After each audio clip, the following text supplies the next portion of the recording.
estamos estudando um capítulo muito importante que fala ao nosso coração acerca da pureza. E que coloca a pureza como algo de onde dependa ou do que dependa nossa integração com a divindade. Não sentiremos o que significa a palavra Deus no seu poder, na sua profundidade, se não limparmos-nos daquilo que impede, por criar uma casca muito densa, a nossa perfeita harmonia com Ele. Com isto, que obviamente não pode ser considerado uma pessoa, com essa força, com este poder, que as humanidades, com as suas civilizações, denominaram de Deus, de Zeus, de Yahvé, cada uma atribuindo um nome. Para tratarmos deste capítulo, que é o capítulo 8º do Evangelho segundo o Espiritismo, nesta noite começaremos o comentário deste tema específico com uma história extraída deste livro, Contos desta e de outra vida, ou doutra vida. Diz o capítulo 13 da obra escrita por Humberto de Campos, irmão X, e Chico Xavier, através do Chico. Conta-se que Simão Pedro estava cansado depois de 20 dias junto do povo. Simão Pedro era padeiro. Fazia pão em Cafarnaum, era isso? Hã? Era ou não? Ele era farmacêutico, sabiam disso, não é? Não é só. Fazia remédios, pegava plantas, não é? Ah, não é. Então, o que ele era? Simão Pedro era pescador. Mas conta-nos Humberto que ele estava, depois de 20 dias junto do povo, cansado. Havia deixado a rede de pesca e, atendendo ao que Jesus precisava, solicitando o seu concurso, estava junto das pessoas. Banhar a feridentos, alimentar a mulheres e crianças esquálidas. E em vez de receber a aprovação do povo, recolhia insultos velados, aqui e ali. Após 3 semanas consecutivas de luta, cansara-se e preferia isolar-se entre árvores amigas. Por isso mesmo, ao fim da tarde, estava ele só diante das águas. Que águas eram estas? Que águas eram estas? Ele vivia ao longo do lago de Genezaré, o mar de Tiberíades, como era chamado. E ao fim do dia, depois de ter ficado tanto tempo assim trabalhando junto do povo, levando pancada, ele resolveu tirar umas férias. Sentou-se perto das águas, que ele conhecia tão bem por ser pescador, e ficou meditando. E então, enquanto está ali, aproxima-se alguém. Quando ele escuta o barulhinho, ele tenta se esconder. Mas é em vão que se consegue se esconder do próprio Jesus. Jesus o está buscando. Que fazes, Pedro? Diz o Senhor. Penso, mestre. E o diálogo, começando, prolongou-se. Estás triste? Pergunta Jesus. Muito triste. Por quê? Porque me acusam de ladrão. Mas, diz Jesus, se a consciência não te acusa, Que tem isso? Sinto-me infeliz, Senhor. Em nome do amor que me ensinas, alivio os doentes, ajudo os necessitados. Entretanto, me injuriam. Dizem por aí que furto, que exploro a confiança do povo. Ainda ontem, distribuía os velhos mantos que nos foram cedidos pela casa de Carpo, entre os doentes que chegaram da cidade de Jope. Alegou alguém, sem consideração, que surrupiei a maior parte para mim. Estou exausto, mestre. 20 dias de multidão pesam muito mais do que 20 anos de serviço na barca. Pedro, responde o mestre, que deste aos necessitados nesses últimos 20 dias? Moedas, túnicas, mantos, ungüentos, trigo e peixe, respondeu o apóstolo. De onde chegaram as moedas, Pedro? Das mãos de Joana, Senhor, a mulher de Cusa, o intendente. E as túnicas? Da casa de Zobolã, o curtidor. E os mantos? Pergunta Jesus. Vieram da residência de Carpo, o romano, que decidiu nos amparar. E os ungüentos? Do lar de Zebedeu, que os fabrica. O trigo? Senhor, o trigo veio da seara de Zaqueu, que se lembra de nós. E os peixes? Ora, Senhor, os peixes, nós é que pescamos. Vieram da pesca. Então, Pedro, pergunta Jesus. E Pedro, sem entender o que Jesus está querendo dizer, como nós muitas vezes não entendemos, pergunta, Senhor, então o quê? O que devo eu entender? Ora, Pedro, que nós apenas entregamos aquilo que nos foi ofertado para distribuir, em favor dos que precisam. A divina bondade conjuga as circunstâncias e confia-nos de um modo ou de outro os elementos que devemos movimentar nas obras do bem. Você mesmo disse que estava servindo em nome do amor. É verdade, Senhor.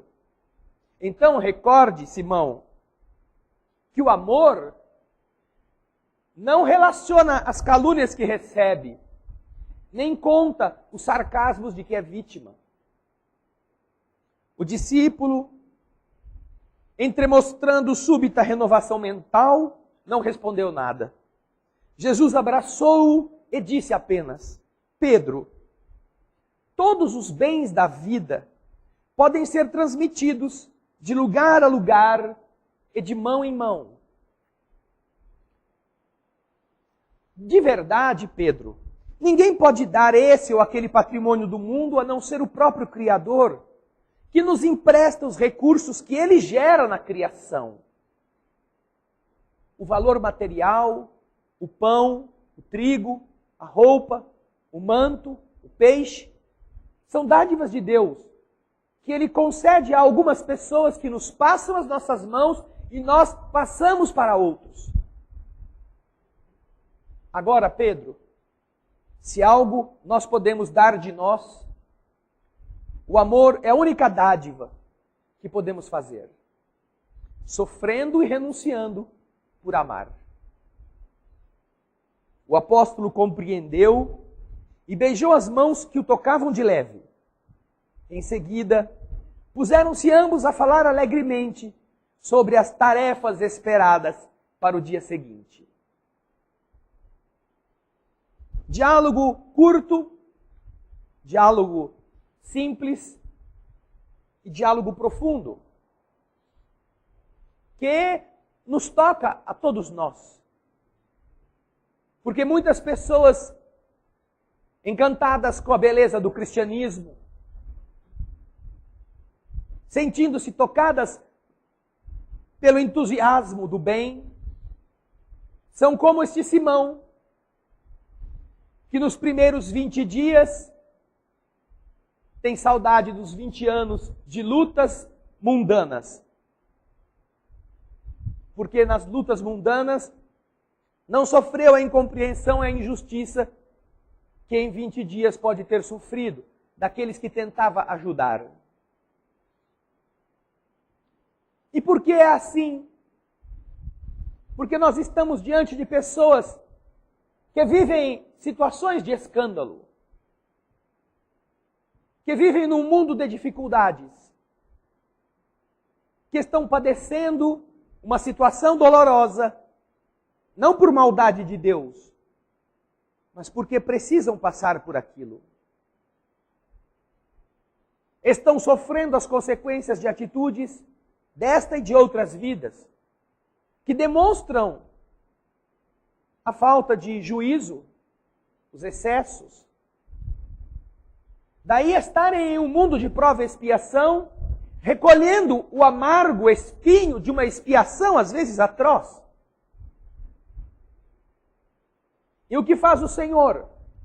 Convoca os seus filhos, aqueles que já têm um pouco de entendimento, e que possam esquecer das suas provações, para dizer: eu te enviarei bens, para que você alivie seus semelhantes. E então, este que fica feliz de, apesar de estar em dificuldades, ter ainda condições de ser um ponto de apoio para a bondade do universo, ajudar os aflitos, se embrenha como um herói carregando os fardos de comida, para assim que chega dos lugares onde a fome está presente, ser agredido, ser roubado, ser atacado pelos famintos, que sequer se dispõe a dar a ele as graças, por ele ter feito todo o esforço de transportar aquele fardo.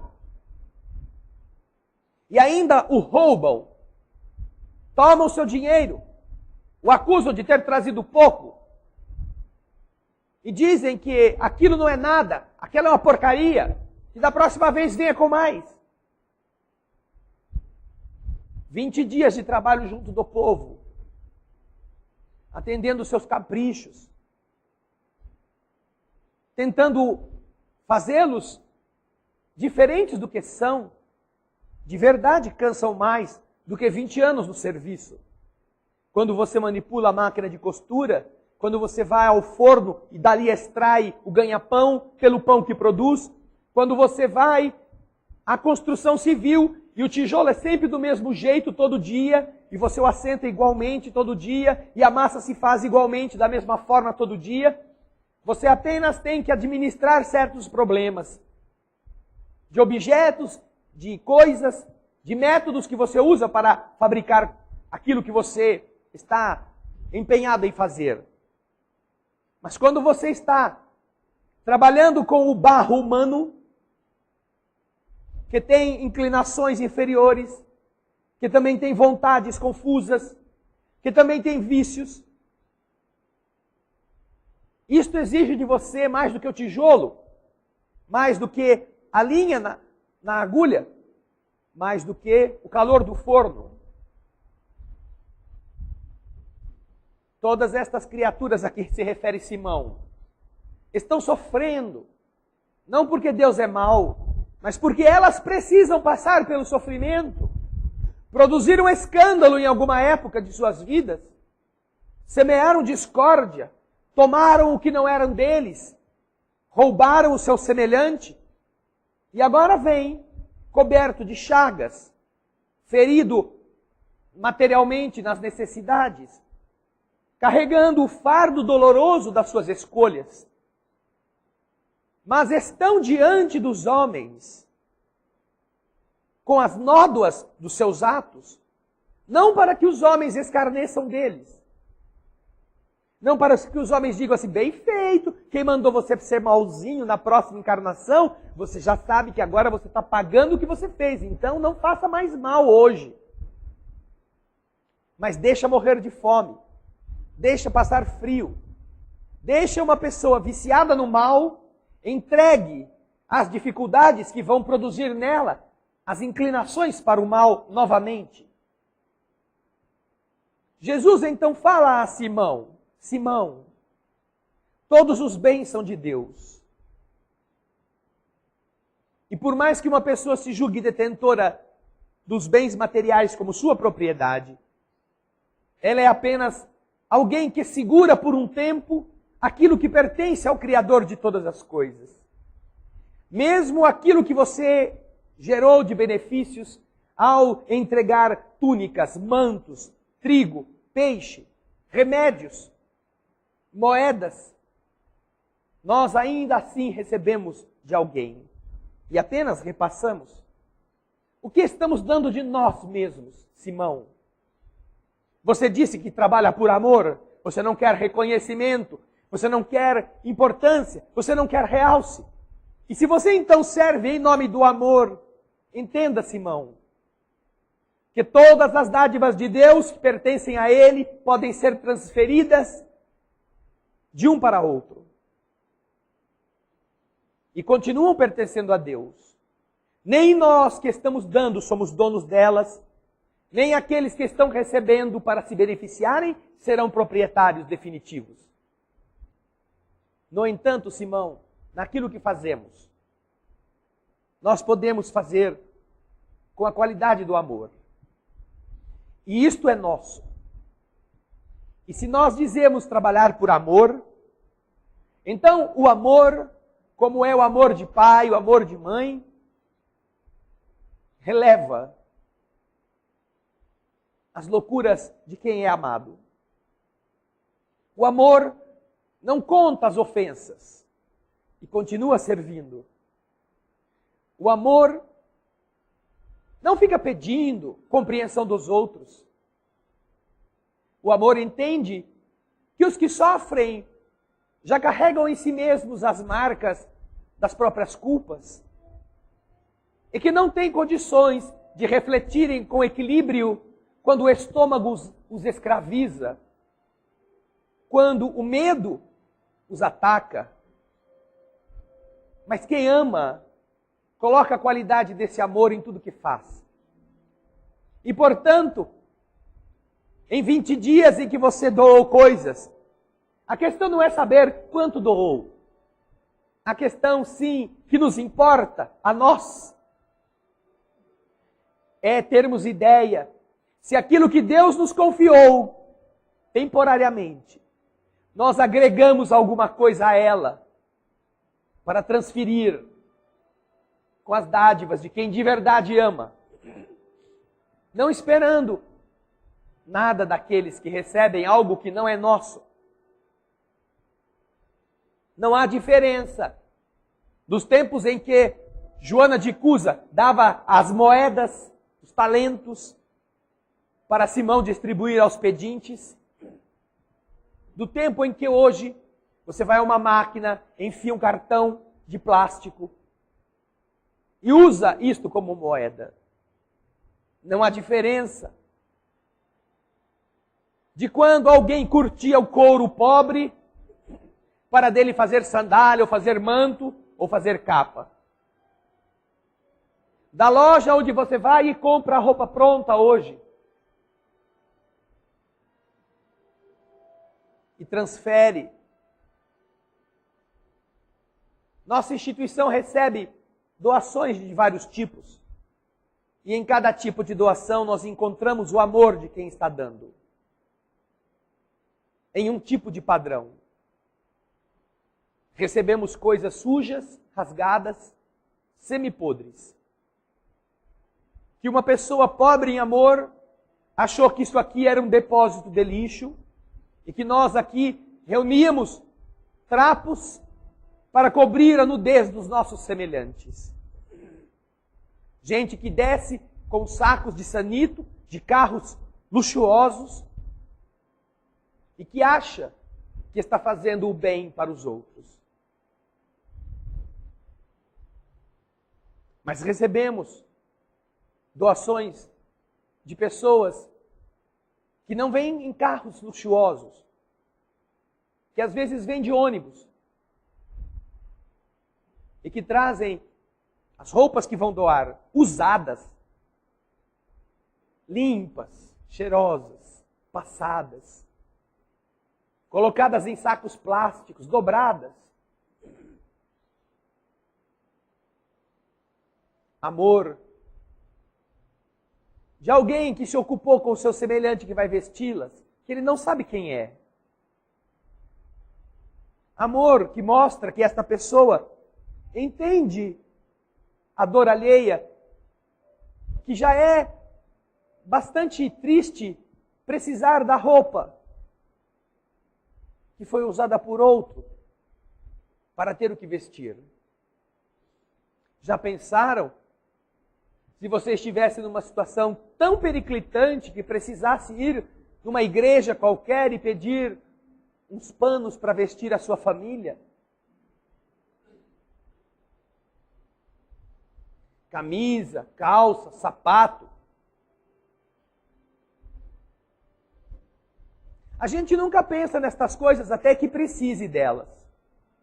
Você está acostumado a ir numa sapataria, ver os sapatos todos bonitinhos, nas caixas, na vitrine. Escolhe pelo modelo, pela cor que combina. Vai em uma igreja qualquer que distribui bens usados e veja como eles fazem para que uma pessoa escolha seus sapatos. Eu já vi alguém virar um saco de plástico no chão, em que aquilo era um amontoado de couro, plásticos, amacetados, alguns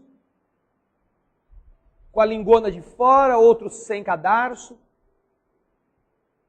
e dizerem para as pessoas: ah, vocês precisam de sapato? Ó, pode pegar o que vocês quiserem.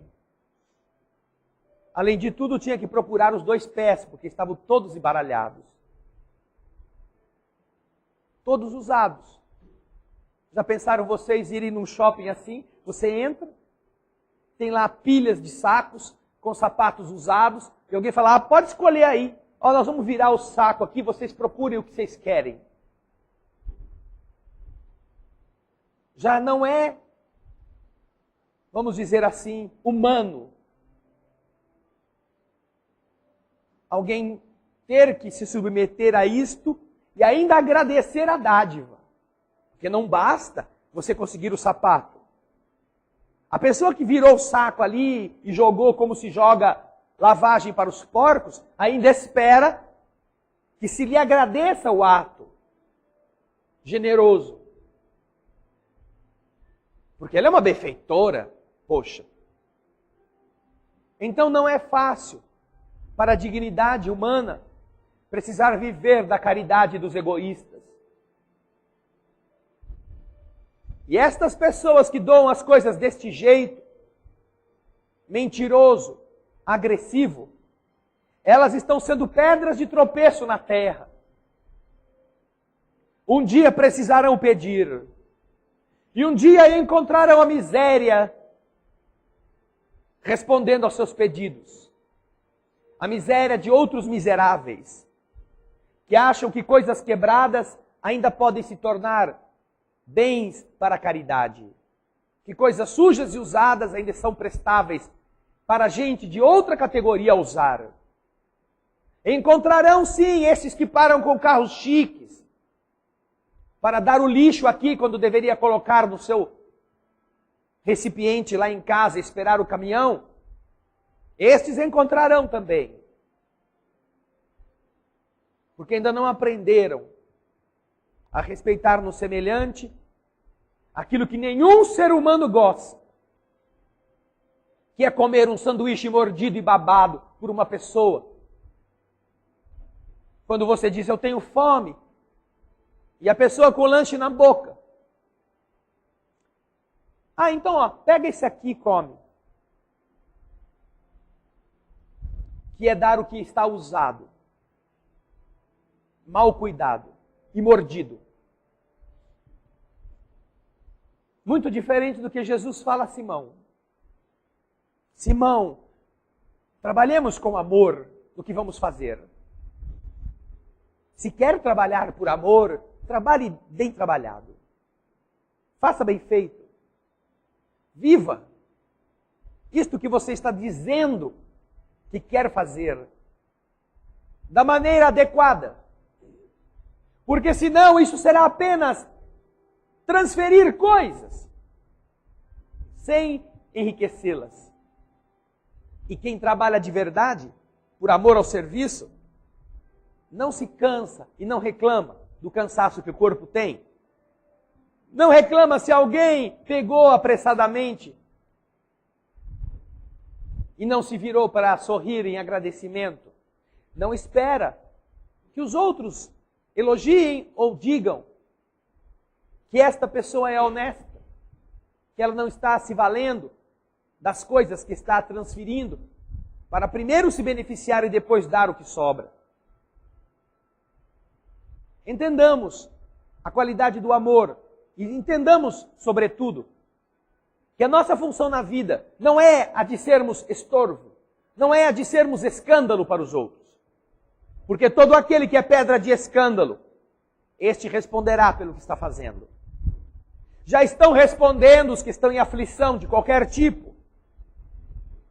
Porque, ou porque escolheu a aflição, uma vez que já reconheceu os seus erros no passado, e agora sabe que ele vai precisar expurgar de si mesmo essas coisas erradas de ontem, e então pediu situações difíceis para sofrer e aprender, ou ele está recebendo, recolhendo o efeito do que fez na expiação necessária. De qualquer forma, aquela dor está atribuída a ele. Ele semeou o escândalo e agora está recebendo. Mas nós estamos na vida não para pisar em quem já está caído,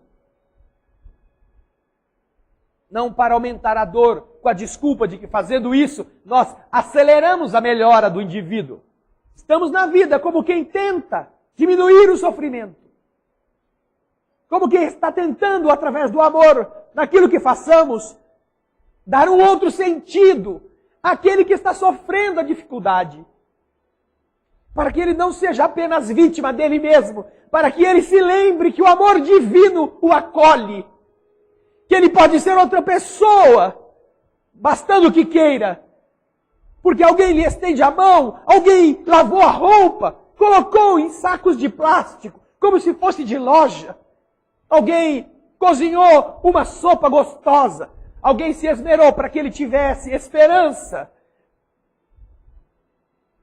Quando nós encontraremos a oportunidade de verdade dar um sentido de divindade à nossa vida, senão quando fazemos o bem para os que sofrem? Nunca! O mundo está cheio de pessoas que acusam os aflitos, que brincam com a dor dos outros. Pessoas que dentro dos seus carros passam velozmente nas poças d'água para molhar os que estão esperando o ônibus. Se o ônibus vai chegar, para depois gozarem da infelicidade de quem está todo molhado. O mundo está cheio de gente assim, animal, que se diz humano. Que coisa mais linda é a gente ser humano. Animal, lutando para ser divino, procurando fazer o bem àqueles que por suas culpas estão sofrendo, sem acusá-los, reerguê-los, como Deus faz conosco, também cheios de culpas, cheios de problemas, que nos quer ver de pé, que nos convida a trabalhar na esperança dos outros, ao invés de termos que responder pelos crimes cometidos num leito cheio de tumores. Que coisa mais linda pode ser a nossa vida no ensinamento do Cristo. Não de darmos cestas básicas, não de arrumarmos material escolar para as crianças, mas de empenharmos amor nestas coisas, de fazermos com entusiasmo, de tentarmos em cada uma dessas atitudes espelhar o que Jesus está querendo que essas pessoas sintam. Respeito, amor sincero, verdadeiro, bons sentimentos.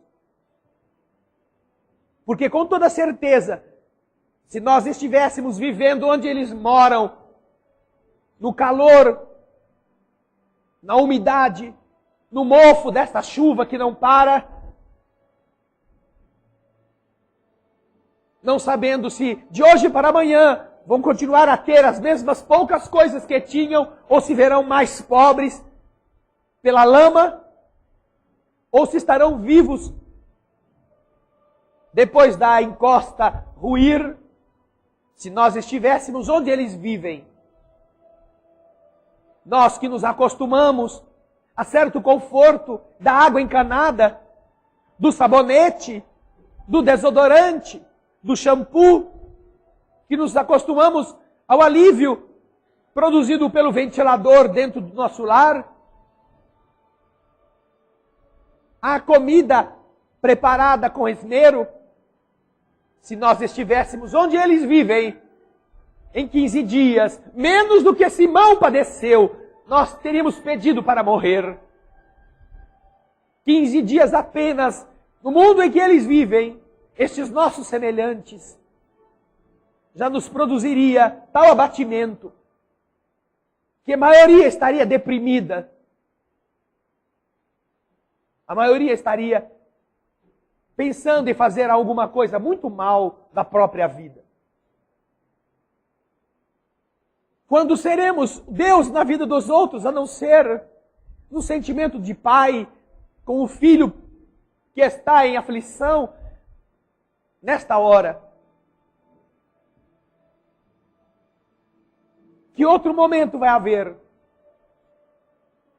Vai precisar então haver um terremoto que prenda debaixo dos escombros homens, mulheres, crianças, para a gente então tentar ser o herói, se não tivermos morrido. E aí sim mostrar que somos devotados, salvando os que estão agora mutilados debaixo das lajes. Que valor terá isto? Se quando todos estavam vivos não nos incomodávamos que morressem, não nos incomodávamos que sofressem, não nos incomodávamos como seus semelhantes, que eles não tivessem o que fazer da própria vida. Como é diferente, queridos amigos, queridas irmãs, entendermos o ensinamento de Jesus. Ao falar dos escândalos, é necessário que os escândalos venham. É necessário, por quê? Porque estamos vivendo num mundo de imperfeições, num mundo em que ignorantes vivem ao lado de ignorantes. Se você reunir numa mesma caixa porcos espinhos, não poderá esperar que eles se acariciem. Se espinharão pela sua própria natureza. Precisam sofrer para aprender que o sofrimento não é bom para ninguém. Se não é bom para eles, não é bom para o outro. E então nascem numa vida em que vão sofrer, porque fizeram sofrer. E aprendem que sofrer é ruim. E aprendem que não é bom estar na condição do miserável. E então se preparam para que numa outra vida não precisem mais estar na carestia, na miséria. E possam estar em uma condição abastada. Para que aí então decidam diminuir o sofrimento dos outros. Por terem aprendido como ele é amargo, como ele é doloroso. É preciso que o escândalo venha, diz Jesus aos discípulos. Porque é através da dor que nós fazemos o outro sentir. Aquele que foi mal, toma a dose do remédio que precisa. E então algumas pessoas podem interpretar que isto significa uma missão de vir à terra para piorar a vida alheia, cooperando com ela, porque quanto mais eu faço fulano sofrer, mais depressa ele evolui. E Jesus diz que não. É preciso que o escândalo venha. Mas ai daquele que for a pedra de escândalo. Ninguém está autorizado a fazer o mal para que o outro sofra, com a desculpa de que o outro precisa do sofrimento porque foi mal. Jesus diz que quando se reúnem os imperfeitos, é natural que os egoísmos se firam uns aos outros. Mas todo aquele que for pedra de escândalo, todo aquele que fizer o outro sofrer, este estará se comprometendo com o mal e precisará responder por ele. Justiça plena, justiça ampla. Por isso fala Jesus, façamos sem reclamar as bênçãos que podemos fazer chegar aos que sofrem. Coloquemos amor, porque o amor que a gente puser vai dizer do amor que a gente já tem. Vai dizer do bem que a gente já é, que a gente já vive. Mesmo que os outros não nos entendam, mesmo que não nos aceitem, mesmo que nos acusem, mesmo que nos injuriem, não importa. Não foi para isso que viemos no mundo. Estamos servindo aos que vivem no escândalo. Ou somos como eles, ou somos diferentes. E a diferença não está na riqueza, não está em termos bens. A diferença está em servirmos a eles apesar deles. De servirmos aos indiferentes apesar da indiferença. De sermos úteis, mesmo quando as pessoas a quem sirvamos nos ironizem. Não importa. Não nos respeitem. Não interessa. Não nos reconheçam. Não é importante. Importante é amá-los. Como ama o pai de um delinquente que o visita na cadeia. Como ama a mãe da prostituta que tenta salvá-la do prostíbulo. Como amam os que amam de verdade os filhos viciados, rebeldes, que às vezes por eles são mortos em troco de uma televisão, de um ferro elétrico para comprar droga. Mas que não tem coragem de matá-los. O amor faz a diferença. Nesta sequência de erros que precisam ser corrigidos. E em todas as partes, nos aponta, como nos fala o capítulo 8, no item que fala do escândalo, nos aponta que nós devemos procurar evitar o mal. Que escândalo não é andar mal vestido, andar despido, falar palavrão. Que escândalo não é fazer nada que a sociedade assim considere. Escândalo é toda manifestação inferior do vício. Tudo aquilo que qualquer pessoa pode fazer que cause o sofrimento de alguém, que desencaminhe uma ideia, que faça uma pessoa se enganar, se equivocar. Escândalo é todo o mal que brote de nós.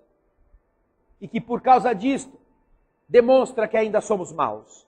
Por isso somos responsáveis por ele. E para que nós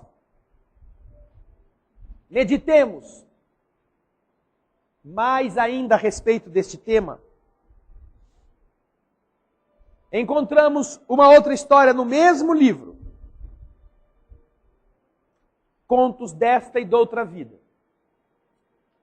Agora falando do escândalo que nos visita em diversas situações, para que a gente entenda como fazer as coisas diferentes enquanto estamos em tempo de fazê-las.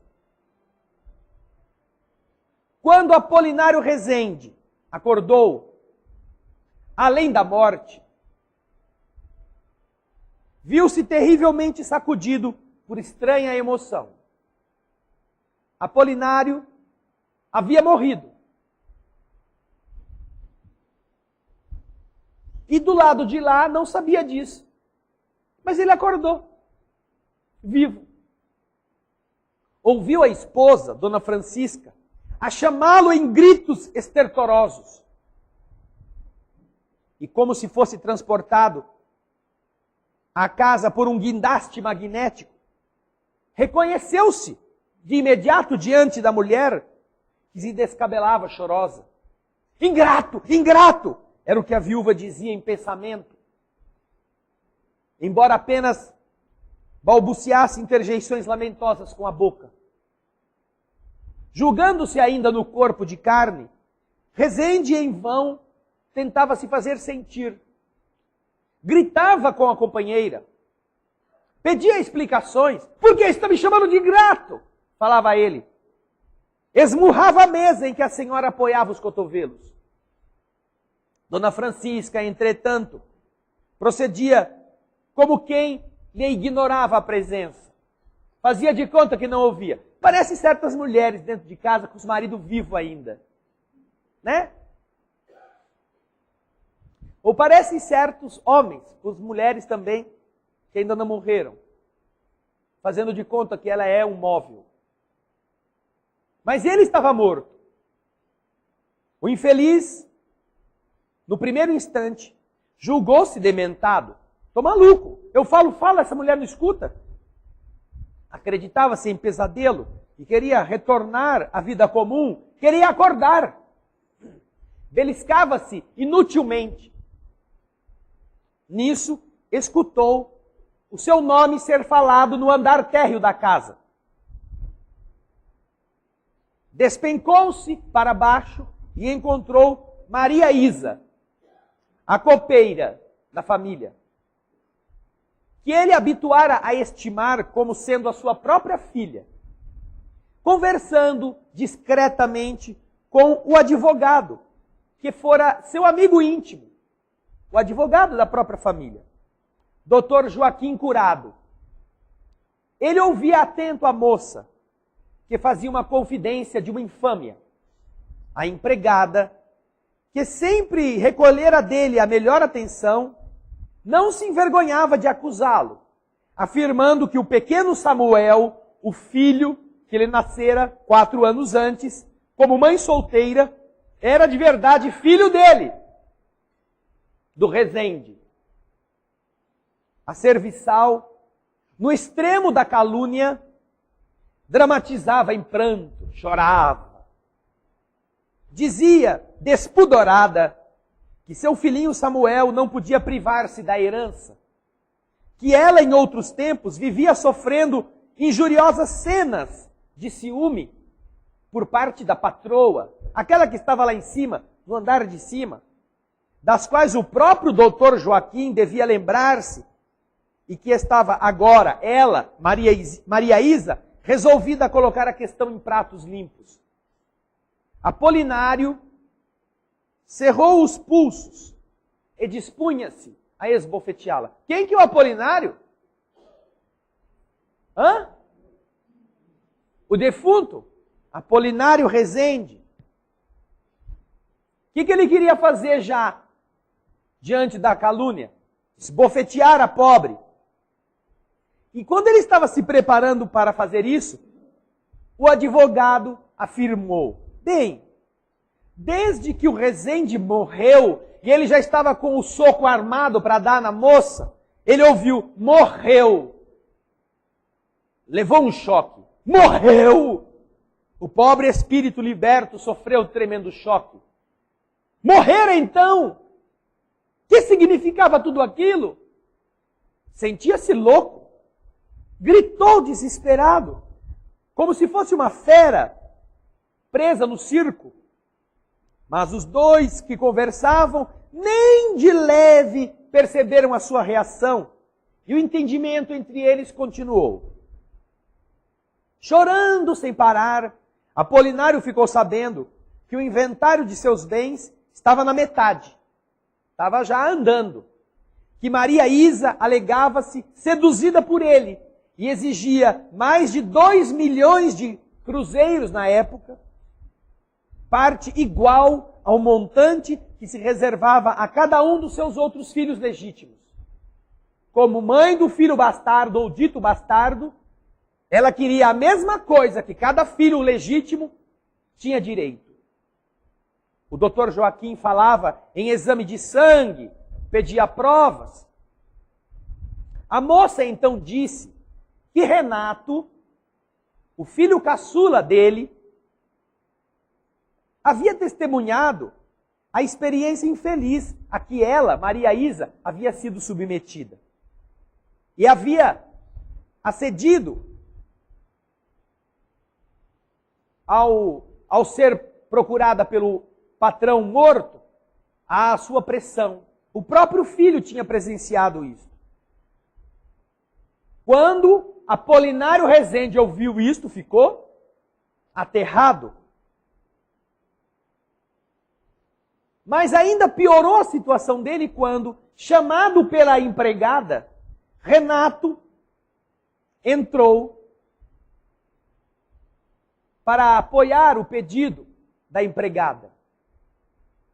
O jovem que ultrapassara os 22 anos de idade sempre procurava o pai, Apolinário, quando vivo, porque era um jovem muito leviano, fazia muito das suas, precisava sempre que o pai resolvesse certos problemas. Contudo, não foi sem espanto que Rezende passou a escutá-lo, confirmando a calúnia da empregada. Perante o advogado surpreendido, Renato anunciou que, simplesmente tocado pela compaixão, desejara ajudar Maria Isa, declarando que o pai, pilhado por ele em vários encontros com a empregada, resolvera contar ao filho a verdade, salientando que um dia, quando viesse a falecer, o menino Samuel não deveria ser esquecido, uma vez que era filho dele próprio.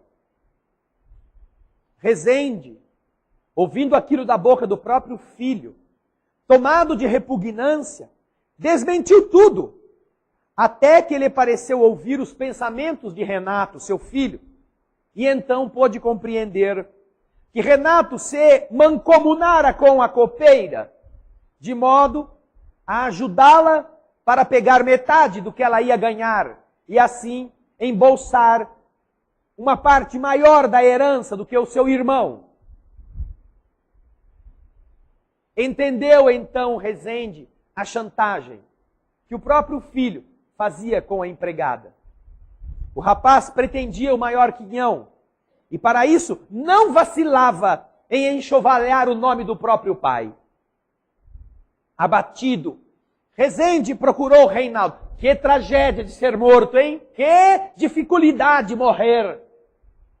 Procurou então Reinaldo, o filho mais velho, moço de comportamento exemplar. Entretanto, foi achá-lo no gabinete, conformado com a situação. O irmão havia desfechado hábil golpe. E o mais velho preferia perder parte da herança a desrespeitar a memória do pai. Não fazia nada para dizer que o pai não era aquilo, porque ia levantar uma celeuma, uma brigaiada em família, e ao invés de fazer qualquer coisa, aceitara ficar com menos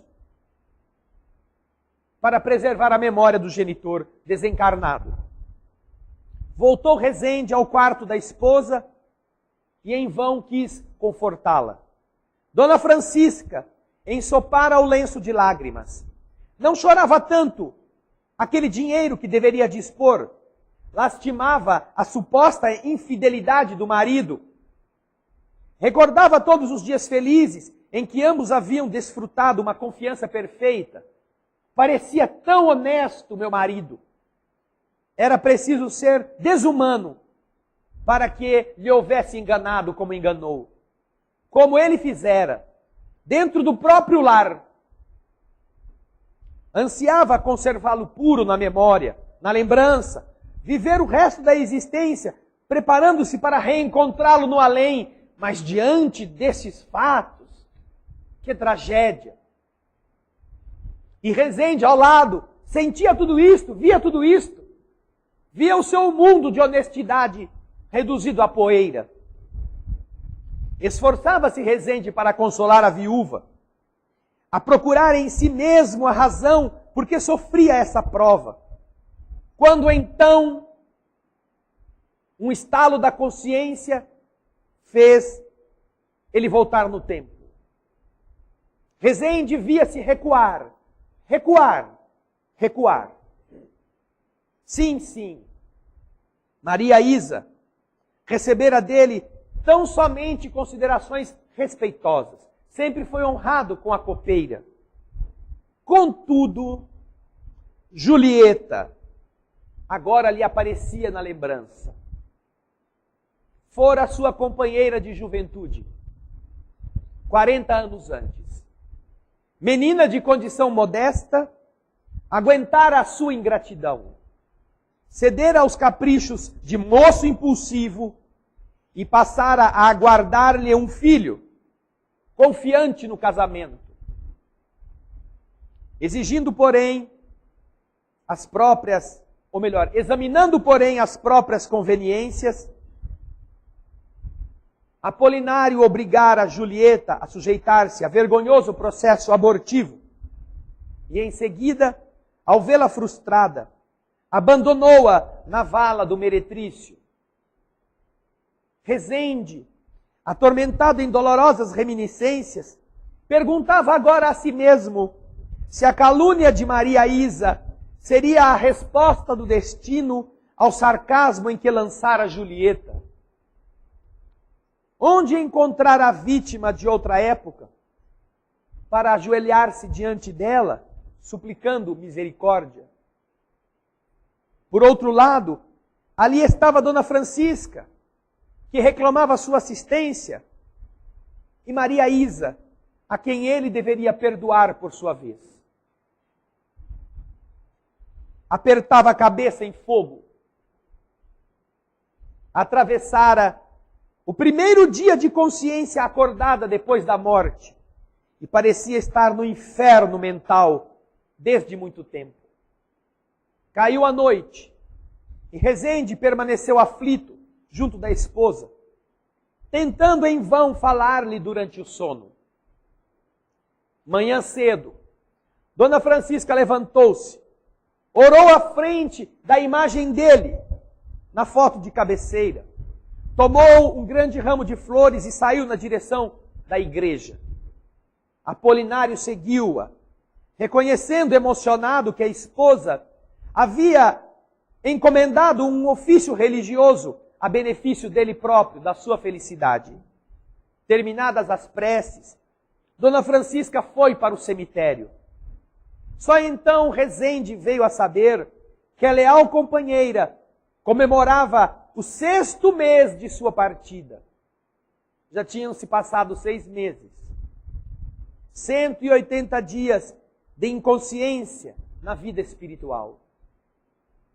Assombrado, olhou a mulher que se ajoelhara à frente do seu próprio túmulo.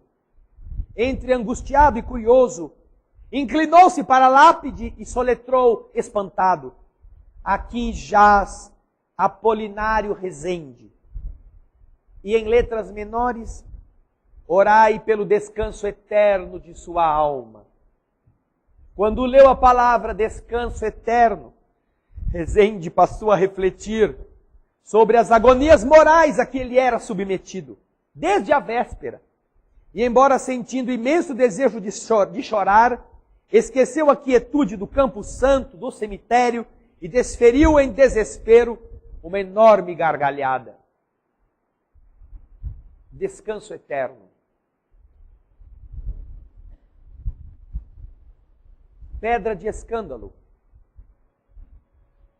A Julieta de um dia ferida,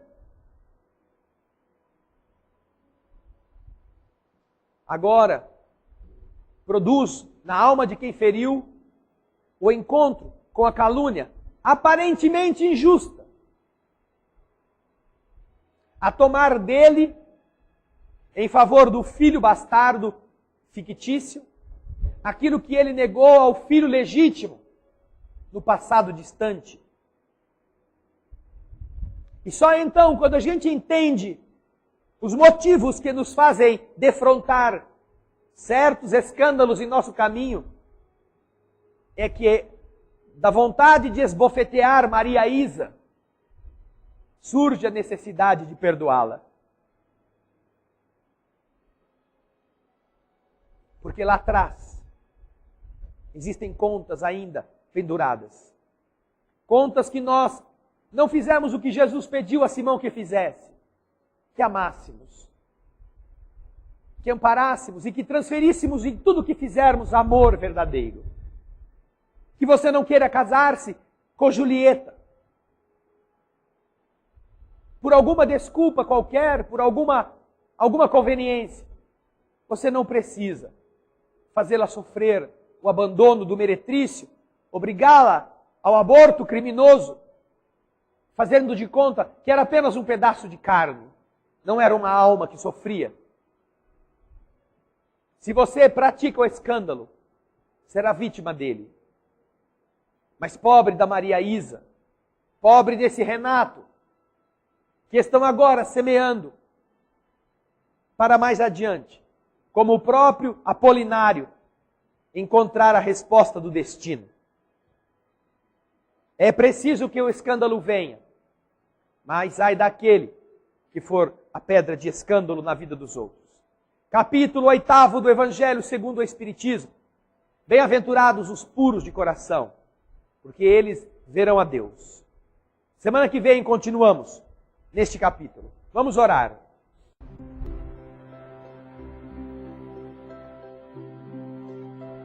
Senhor, nós te agradecemos pelas dádivas de mais um dia de vida, pela oportunidade de crescermos na compreensão das leis espirituais, pela força recebida dos Espíritos generosos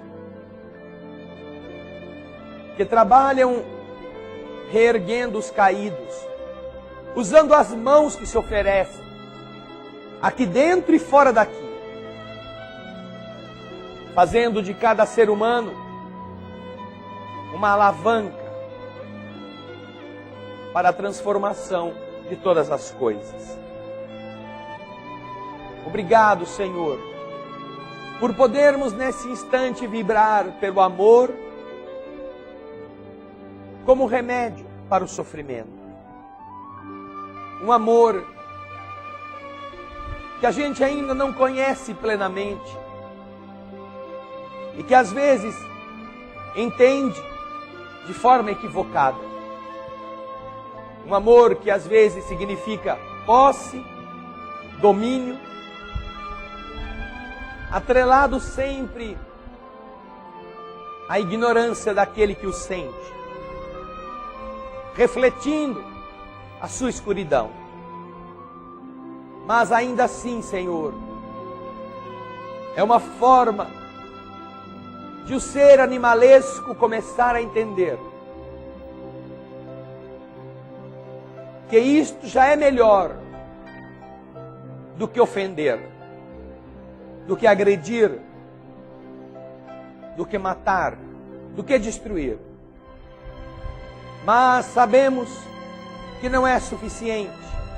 E então, Jesus, recorremos ao teu exemplo para sentir brotar em nós um sentimento novo e diferente, que esteja transformando o nosso ser, dando novo sentido à nossa existência, convertendo atitudes impensadas em coisas, em atos, em gestos que signifiquem a demonstração de nosso afeto. Amparados por estes ensinos, já não seremos vitimados pelas reclamações dos meninos, aquelas que às vezes nós mesmos emitimos, de que não somos considerados, que não fomos lembrados, que não fomos compreendidos, nem fomos ajudados. À sombra do entendimento do amor pleno, saberemos que ele não depende do que temos, nem depende do que damos.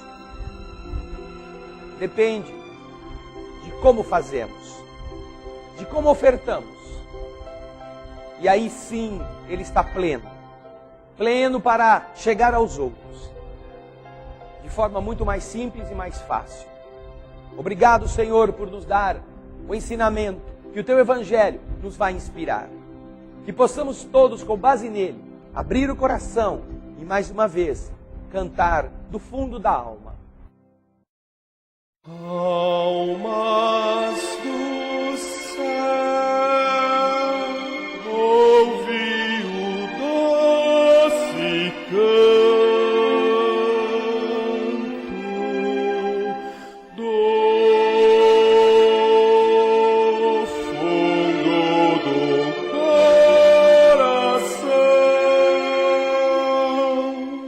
com calor repleto de perfume em flor, como se fosse um só imenso jardim.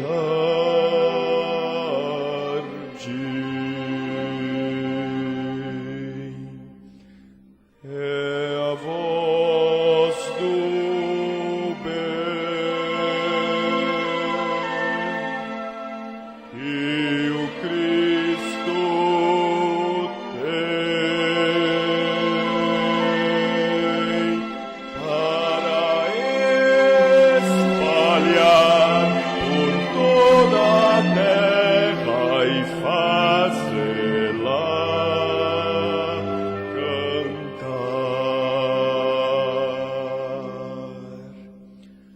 Oh, Jesus,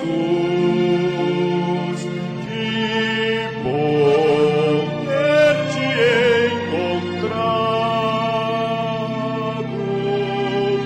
nesta estrada de paz e luz. Nós te agradecemos e assim queremos te espalhar, te dividir com quem não sabe sorrir, a quem ficou na solidão. Deixa eu estender a tua mão a quem precisa te encontrar. Deixe ajudá-lo a te achar, ó meu Senhor, e ensino amor. Quero ser